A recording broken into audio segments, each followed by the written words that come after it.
ये जो 4 मंत्र हैं जिनका पाठ अभी आपने किया, इन मंत्रों को आप ईशोपनिषद में भी पढ़ आए हैं। अतः यहाँ भी देखेंगे और इसके साथ साथ हम इसको ईशोपनिषद में भी देखेंगे ना, जहां का ये विषय है।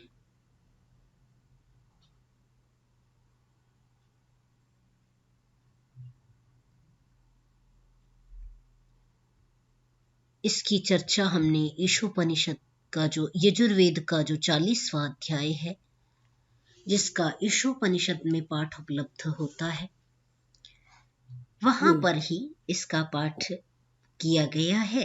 आप चाहें तो वहां देख लें, अन्यथा साथ साथ देखते हुए इसको आरंभ करते हैं। हिरण्मयेन पात्रेण सत्यस्य अपिहितं मुखम। हिरणमय अत्यंत चमकने वाले पात्र के द्वारा, ढक्कन के द्वारा सत्य का मुख ढका हुआ है। बहुत चमकने वाला है वो। हिरणमय है वो। हिरण्य से व्याप्त है, इतना ज्यादा चमक वाला है वो। तो ऐसा जो चमक वाला जो हिरणमय पात्र है, उससे जो चतुर्थ तुरीय द्वार है, परो रजा परो दर्शत, जिसकी चर्चा की थी कल हमने, उसका मुख तो हिरणमय पात्र के द्वारा ढका हुआ है। वो आसानी से नहीं दिखता। परोदर्शत को देखने के लिए उस आच्छादन को, उस आच्छादक को जो जिसने ढक रखा है, उस सत्य को, उसको हे पोषण, हे कर्मशील, हे पोषण, पोषण चाहने वाले, पोषण चाहने वाले, परमात्मा का सानिध्य चाहने वाले, हे साधक, तुम क्या करो, तत्त्वम अपावृणु, उसको तुम दूर हटा दो।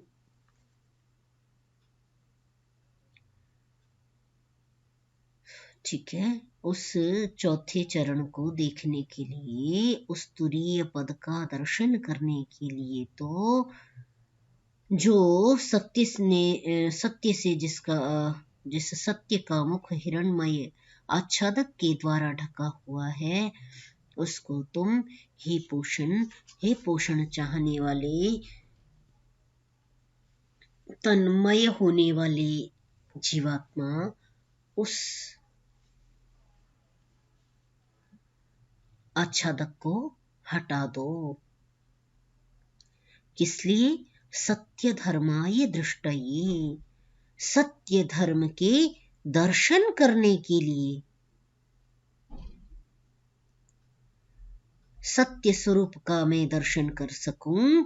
हे पोषण, परमात्मा पोषण शब्द दोनों के लिए आ सकता है। यहाँ व्याख्याकार ने पोषण का अर्थ पोषण करने वाला या पोषण चाहने वाला ये अर्थ किया है। पोषा शब्द का अर्थ परमात्मा परक भी कर सकते हैं कि हे पोषण करने वाले परमात्मा, तुम मेरे लिए, मैं उस सत्य का दर्शन कर सकूं, सत्य का दर्शन करने के लिए मेरे लिए तुम उस हिरणमय पात्र को, जो आच्छादक है, जो ढक्कन है, उसको तुम खोल दो, हटा दो। तो उसी प्रार्थनार्थ में भी हो सकता है। तो पोषण यहाँ परमात्मा के लिए भी प्रयोग कर सकते हैं।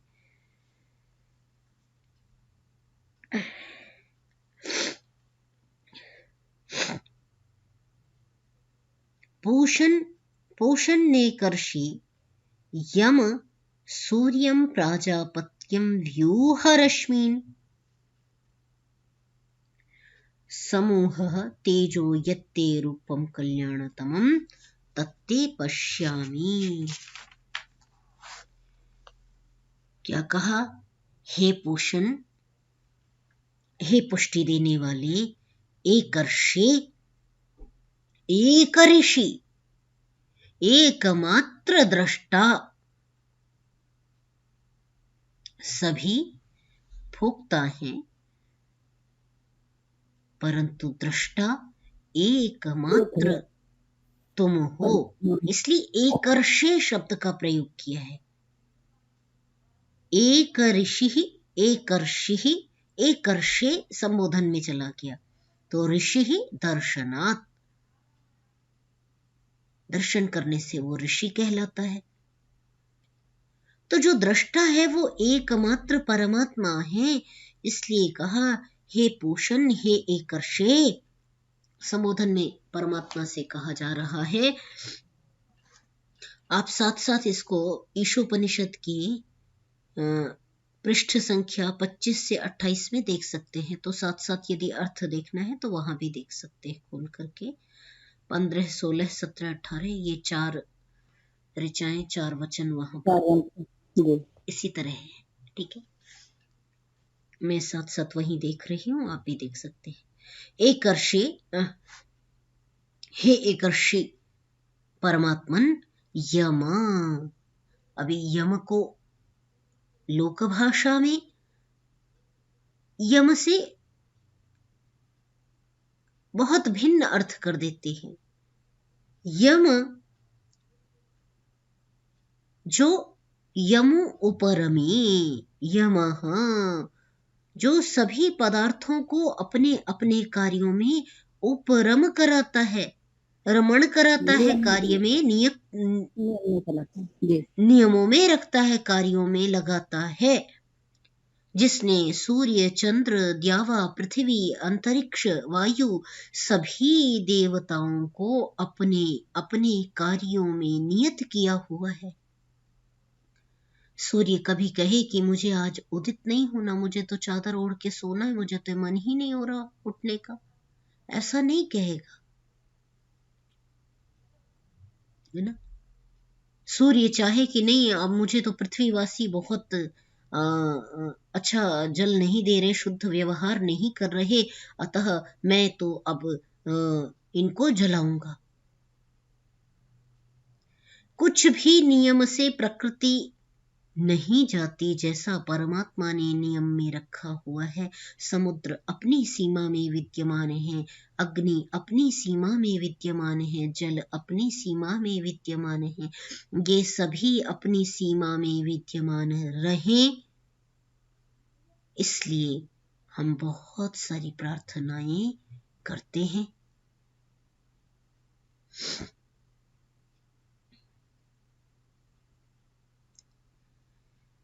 तो यम सबको, समस्त पदार्थों को, ब्रह्मांड की समस्त सत्ताओं को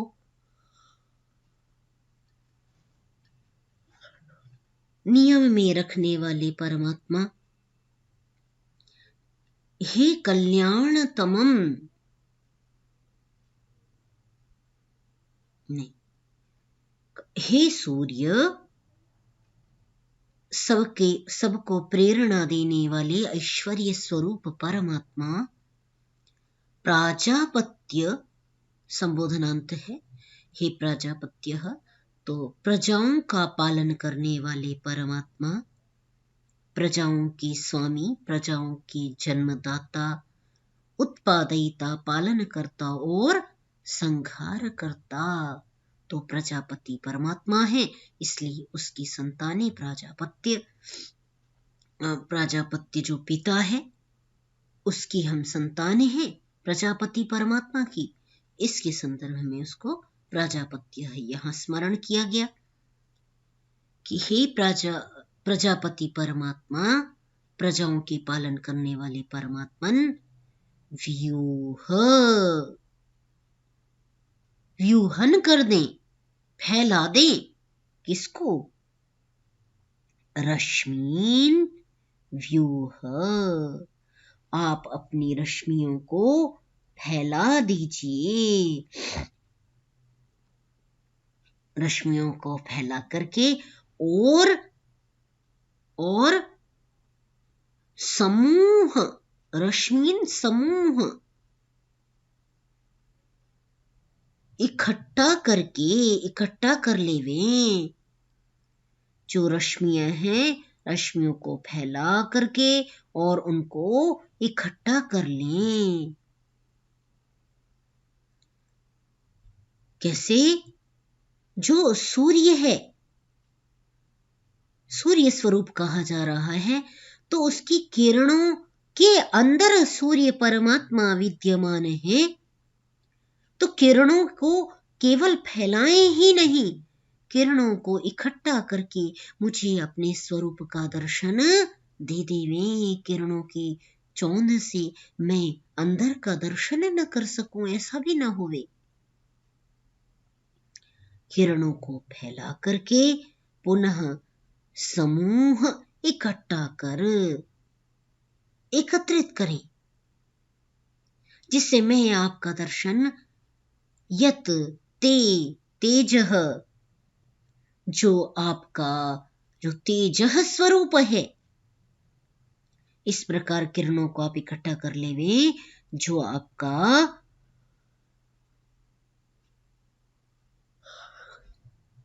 यत्ते तेजह रूपम, जो तुम्हारा तेजस्वी रूप है, कल्याणतमम कल्याणकारी है, तत्ते पश्यामि, वह जो सूर्य का अपना स्वरूप है, सूर्य स्वरूप परमात्मा का जो स्वरूप है, सविता स्वरूप परमात्मा का जो स्वरूप है, प्रजापति स्वरूप परमात्मा का जो स्वरूप है, उसको मैं दर्शन करता हूं। कब? तुरीय अवस्था में। यह असौ पुरुषः सह अहम अस्मि, जो यह पुरुष है वही मैं हूं, जो मैं हूं वही तुम हो। सामवेद का मंत्र मैं बहुधा इस संदर्भ में आपके साथ रखती हूं, है ना।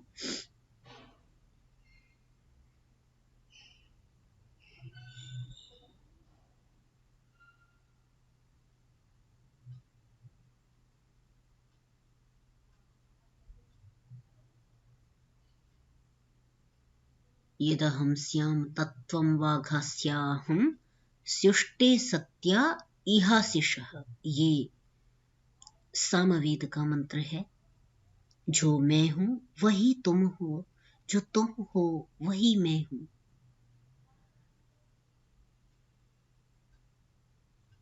यह असौ पुरुषः सह अहम अस्मि। ठीक है, 2 मंत्र हो गई, तीसरा देख लेते हैं। वायुः अनिलम् अमृतम् अथ इदं भस्मान्तं शरीरम्। ओम क्रतो स्मर, कृतं स्मर, क्रतो स्मर, कृतं स्मर। ये 2 बार इस प्रकार जब 40वें अध्याय का पाठ किया जाता है और जब जीवन छोड़ करके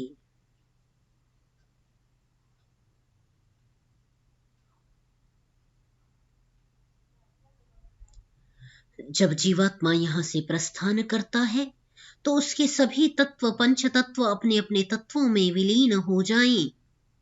पंच तत्व ही नहीं, अपितु जितने भी तत्व, जो विशिष्ट ज्योतियां, दाई आंख बाई आंख, दाएं कान बाएं कान में जिस प्रकार सभी इंद्रियों में जो विशिष्ट तत्व प्राप्त किए थे, वो सभी तत्व अपने अपने तत्वों को प्राप्त हो जाएं। इसलिए विशेष विधान अग्नि के द्वारा अंत्येष्टि का विधान किया जाता है।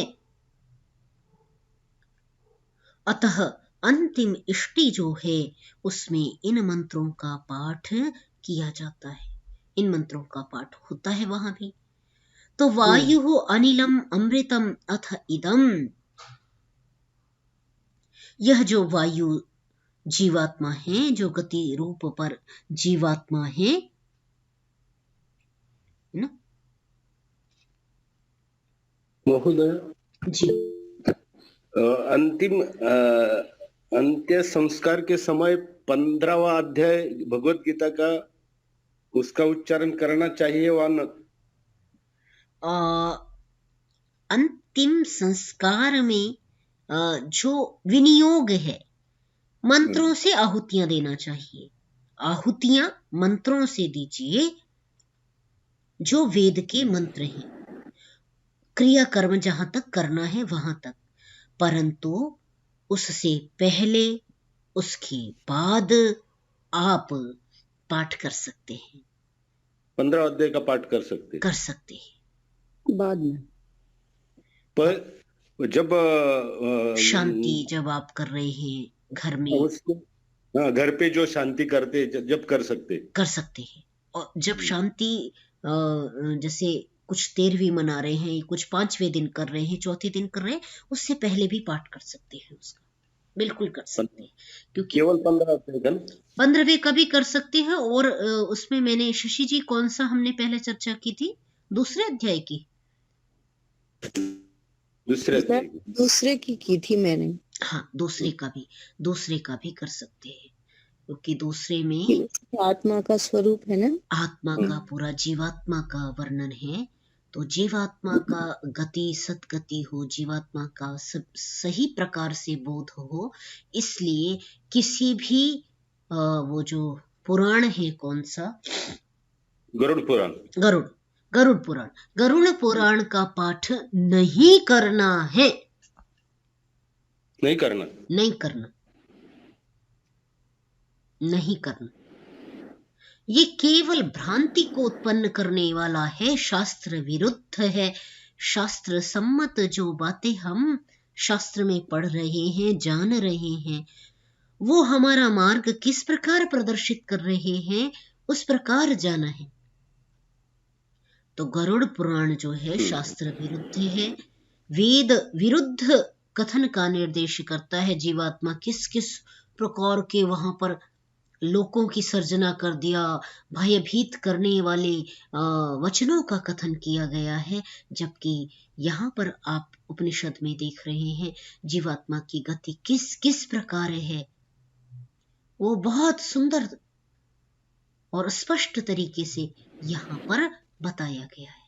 आप ईशोपनिषद का पाठ कर सकते हैं, गीता के 2 अध्याय का पाठ कर सकते हैं, गीता के 15वें अध्याय का पाठ कर सकते हैं, यजुर्वेद के 40वें अध्याय का पाठ कर सकते हैं। परंतु जब क्रियाकर्म होता है, उस समय चूंकि आहुतियां दी जाती हैं, वो उसके पीछे भी एक पूरा विज्ञान है। यदि आपको उसको देखना है तो संस्कार चंद्रिका एक ग्रंथ है, जिसमें उन्होंने विज्ञान परक सभी संस्कारों की 16 संस्कारों की व्याख्या की है।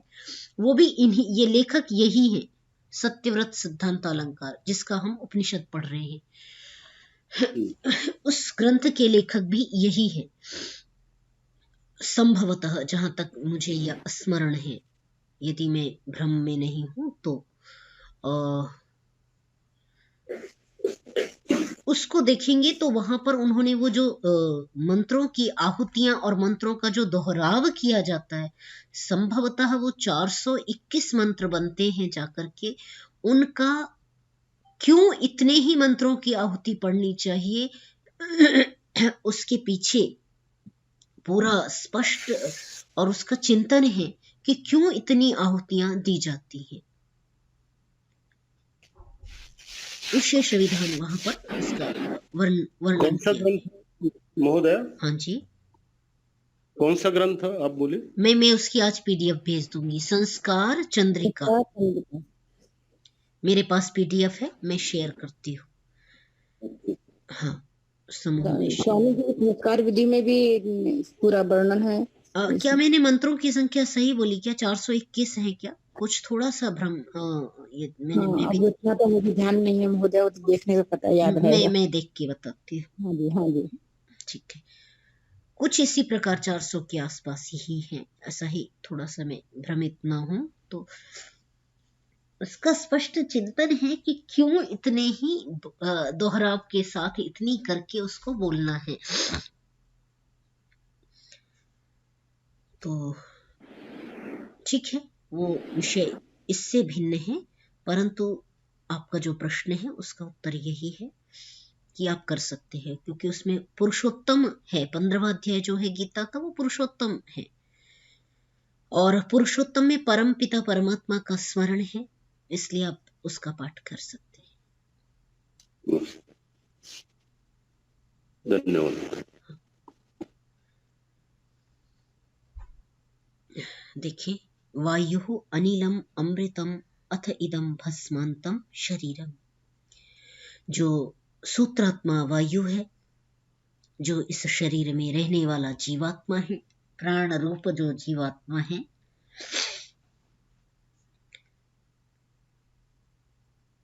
अनिलम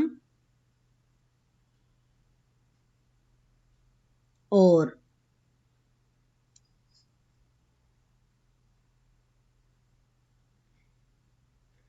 जो वायु अनिल है, अनिल वायु को अप्राकृत वायु कह रहे हैं। क्यों है, क्यों ऐसा कह रहे हैं, ये थोड़ा सा स्पष्ट नहीं है।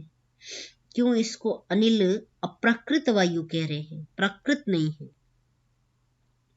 दोनों ही वायु कही जा रही हैं। वायु से जीवात्मा जो प्राण रूप है, सूत्रात्मा वायु है। अनिलम जो पंचभूत वाली वायु है, ऐसा, या अप्राकृत वायु क्या है, ये कुछ स्पष्टता है आप में से किसी को, कह सकते हैं? हम पंच महाभूत पहले तन्मात्रा रूप में होते होंगे ना, अव्यक्त रूप में होते होंगे। तो जब अव्यक्त रूप में जब ब्रह्मांड की पूरी तरह से सृष्टि नहीं होगी, उस समय का जो उनका तन्मात्रा रूप होगा वो होगा मैम, यदि ऐसा है तो। शरीर के साथ यहाँ चर्चा की जा रही है, भस्मांतम शरीरम। मैम एक तो अनिल वो है ना जो प्राण शक्ति है ना। अच्छा, यहाँ पर कह रहे हैं हमारे इसमें अमृत कहा है ना, तो अमृत नहीं नहीं, व्यष्टि रूप समष्टि रूप में लीन हो जाता है। जो प्राण वायु था, प्राण कहाँ से आया, प्राण कहाँ से चला, कहाँ चला गया? प्राण को हमने क्या देखा प्रश्नोपनिषद में, कि वो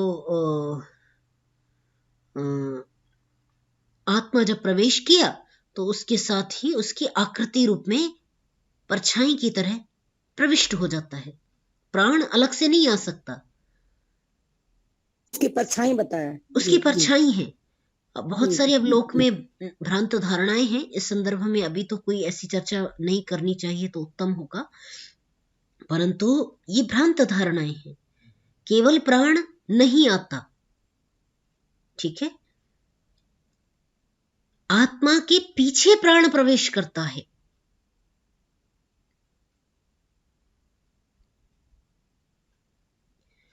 तो यहां जो वायु और अनिल की बात की जा रही है, वो व्यष्टि वायु और समष्टि वायु की बात की जा रही है। जो व्यष्टि रूप जो प्राणवायु था वो कहां मिल गया? अनिलम, अनिल में, समष्टि वायु में, उसमें ही तल्लीन हो गया, तन्मय हो गया समष्टि वायु में। तो अनिल जो शशि जी जो निर्देश कर रही हैं पंच तन्मात्राओं वाला, बिल्कुल आपका कथन सही है, परंतु हमको इसका जो एकांकी रूप और इसका जो व्यापक रूप है वो भी देखना है इसके साथ में, पंच तन्मात्राओं के साथ में, है ना। तो इसका जो समष्टि रूप था, व्यापक रूप था, उसमें जाकर के वो प्राणवायु जो इस शरीर को संचालित कर रहा था, वो जाकर के अपने तत्व में मिल गया। और जब वो मिल गया अपने तत्व में, तो शरीर मात्र यहाँ जो निश्चेष्ट पड़ा हुआ था, जिसमें चेष्टाएं सभी प्रकार की समाप्त हो गई, और जो अभी आगे कथानक आ रहा है है ना, प्राण इंद्रियों का विवाद, तो वहां कहेंगे जिसके निकल जाने पर सबसे पहले दुर्गंधायमान हो जाए शरीर। आगे जो प्राण इंद्रियों का कथानक आरंभ कर रहे हैं ना, उसमें ये शब्द आता है। शब्द देखिए मैं बताती हूँ।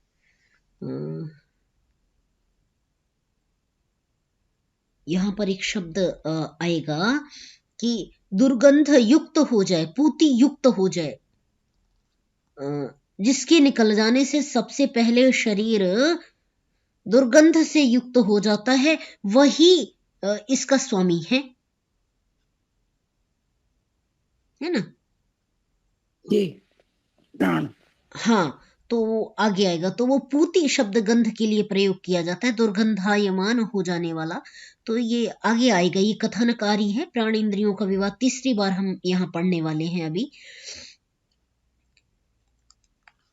आइए, तो उसको कहा कि वो शरीर से वो जो प्राण वायु था वो निकल गया, अपने अनिल में मिल गया, अमृत में मिल गया, अमृतमय जो अमृत परमात्मा है उसमें मिल गया। अथ इदम, अब जो यह रह गया इस धराधाम में, इस पृथ्वी में जो रह गया, वो शरीर केवल और केवल भस्म करने योग्य है। उसका, उस शरीर का अंतिम जो कर्म है, अंतम भस्म, भस्मांतम शरीरम, शरीर के साथ अंतिम कोई कर्म शेष रह जाता है तो वो क्या है? भस्मसात करना। ठीक है। अतः हे मानव, ओम क्रतो स्मर, कृतम स्मर। हे कर्मशील मानव, क्रतु मानव ना, क्रतुना स्वेन वदेत, स्वेन क्रतुना वदेत। वेद में बहुत बार क्रतु शब्द का उच्चारण आता है, प्रयोग आता है। तो क्रतु शब्द क्या है? कर्मशील मानव, कर्म करने वाला। हे कर्मशील मानव, ओम, तो परमपिता परमात्मा का स्मरण कर, अपने किए हुए कर्मों का स्मरण कर।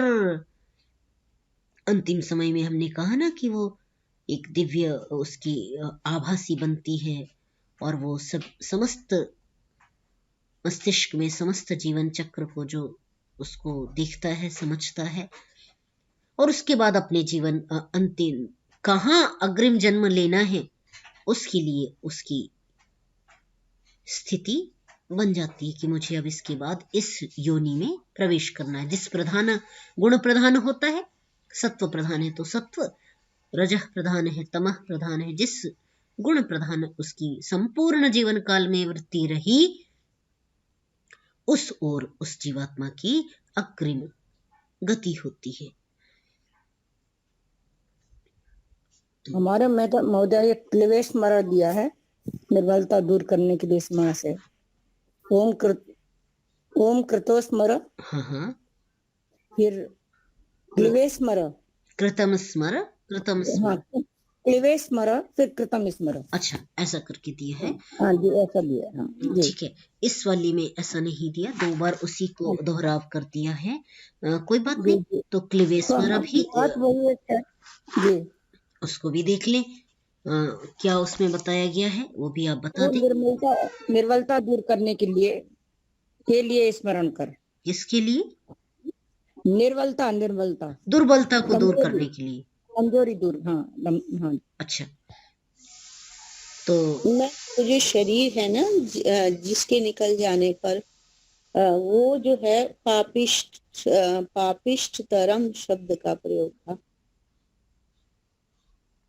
पूर्व कर्म के जो करे हैं उसका स्मरण कर। उन्होंने प्रजापति ने जब प्राण निकलने लगे थे ना, तो प्राण के बारे जो ये बोला था, हाँ, इसमें छांदोग्य उपनिषद में ही 482 पे वो जो शब्द था ना, वो पापिष्ट तरम, पापिष्ट तरम शरीरम से मतलब इव, हाँ, दृश्य।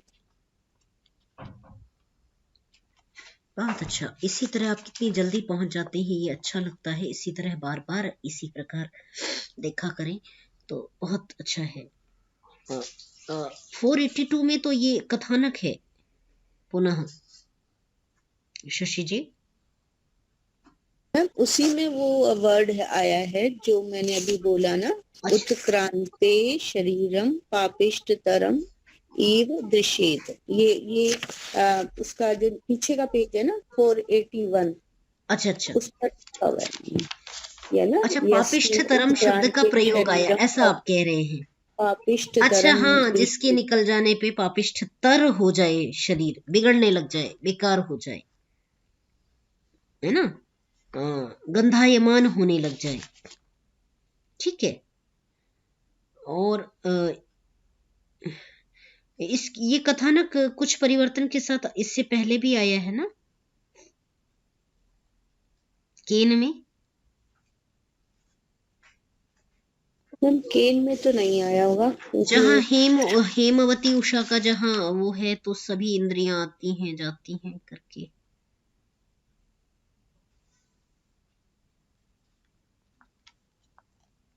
कुछ संवाद भिन्न के साथ है एक बार। ठीक है, उसको भी देख लेते हैं। आया है ना, जो उसमें आइए है पहले इसको पूरा कर छंद लेते हैं, इसको में। पहले पूरा कर लेते हैं। वो तिनके को भी नहीं उड़ा पाता, वो जो प्रसंग आया था ना, थोड़ा परिवर्तन के साथ है। वहां प्राण और इंद्रियों की चर्चा केन में, जहाँ हेमवती उमा की चर्चा की थी, और कि वो पहले वायु आता है अपने को श्रेष्ठ साबित करने के लिए, तो वो तिनका भी नहीं उड़ा पाता, और फिर अग्नि आती नहीं जला पाती। इस प्रकार सब क्रमशः आते हैं, ऐसे करके वहां पे प्रसंग है। ठीक है, 18वां और देख लें तो ये पूरा हो जाएगा। अग्नि नये सुपथाराये अस्मान विश्वानि देव वयुनानि विद्वान। यहाँ भी कल हमने जो चर्चा की थी उसमें भी अंत में अग्नि स्वरूप परमात्मा की चर्चा की थी, और यहाँ भी अग्नि तक हमको लेकर के आए हैं। कल का स्मरण करें। कल जो प्रकरण हमने देखा था उसमें अंत में अग्नेरेव मुखम यदि हवा, है ना, ये कहा था ना, तस्याह अग्निरेव मुखम। जो मुख्य है वो अग्नि के सदृश है। पृष्ठ संख्या 937। अग्निरेव मुखम यदि हवा अपि वह्नि वाग्नावभ्यादधति सर्वमेव तत्सन्दहति एवं ह एवं वित् यद्यपि बह्विव पापं कुरुते सर्वमेव तत्संस्याय शुद्धः पूतः अजरः अमृतः संभवति। तो अग्नि के समान मुख्य उसको कहा था कि जो अंतःकरण में प्रकाशित जब होता है तो मुख्य वहां पर प्रकाश प्रकाशमान होता है, उसमें वह अग्नि तत्व विद्यमान होता है।